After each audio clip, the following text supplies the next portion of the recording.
You're 8 years old, and it's still dark outside when you're shaken awake.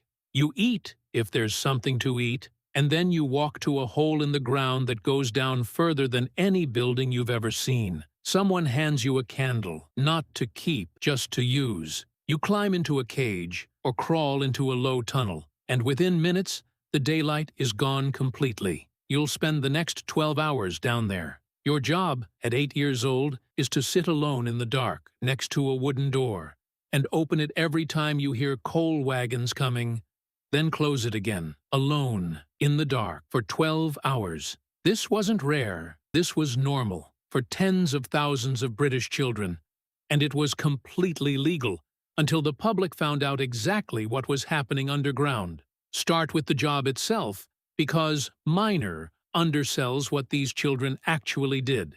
The youngest children, some as young as 5, worked as trappers, sitting by ventilation doors in near total darkness for their entire shift, opening and closing them to keep air moving through the mine.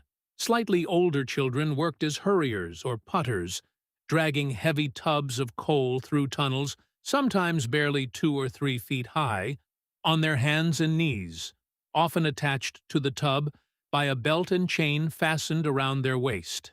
That's testimony count, the running tally for this video, and it starts with one detailed government record, the Children's Employment Commission of 1842. Here's where that record came from.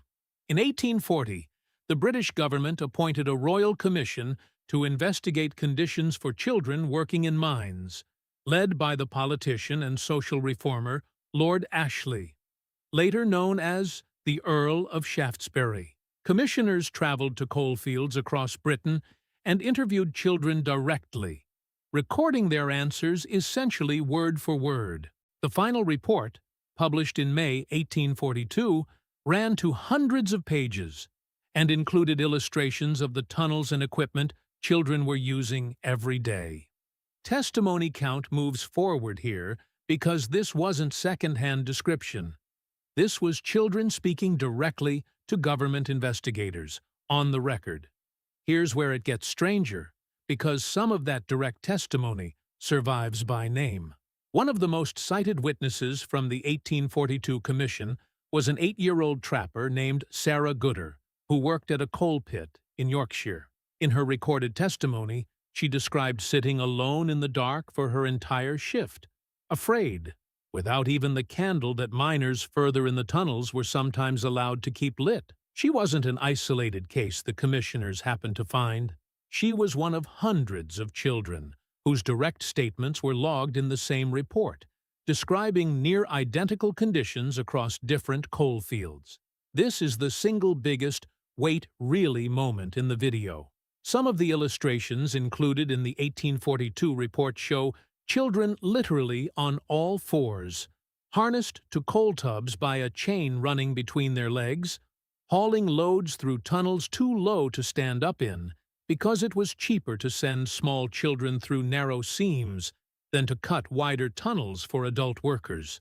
The Commission's findings included documentation of injuries and deaths from roof collapses, tub accidents, and children falling asleep from exhaustion in dangerous positions underground. Testimony count jumps here, from individual accounts to a documented pattern spanning the entire British coal industry. What makes this story different from a lot of grim historical facts is what happened next and how fast it happened. The 1842 report was published, and the public reaction was immediate. Newspapers reprinted excerpts and the illustrations. The image of small children crawling on hands and knees, chained to coal tubs, reached people who had never set foot near a mine and had no idea this was how British coal actually got to their homes and factories. Testimony count closes here because within months, not decades, that public pressure turned into legislation. Parliament passed the Mines and Collieries Act in August 1842, just months after the Commission's report went public. The act banned all women and girls from working underground in mines, and banned boys under the age of 10 from underground work as well. It also created the position of mine inspector to check that the new rules were actually being followed. though enforcement in the early years was limited, and boys aged 10 and up could still legally work underground for years afterward. This wasn't a perfect fix, but it was one of the first pieces of British legislation built directly and specifically around children's own recorded testimony about their working conditions. It's worth being clear about what this law didn't do. It didn't end child labor in Britain. Boys over 10 kept working underground legally for years, and children continued working in plenty of other dangerous trades the Act never touched, from textile mills to chimney sweeping. The Mines Act was narrow, and it took more legislation over the following decades to expand protections further. But it marked a real turning point because, for the first time, a government had gone underground, written down what children said about their own lives in their own words, and then changed the law specifically because of it.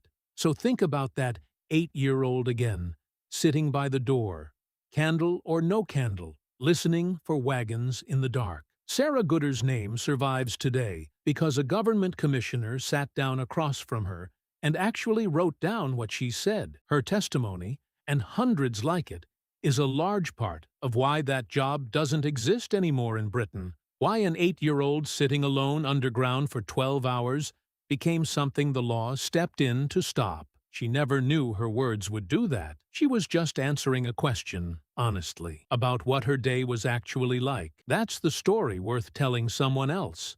Not that Victorian mining was dangerous. Everyone already assumes that. It's that real change came from the government finally sitting down and listening to the children who were living it and writing every word down. If a handful of recorded testimonies from children could change British law in a matter of months, it raises the question of how many other reforms in history started the exact same way, with someone finally being asked and finally being believed.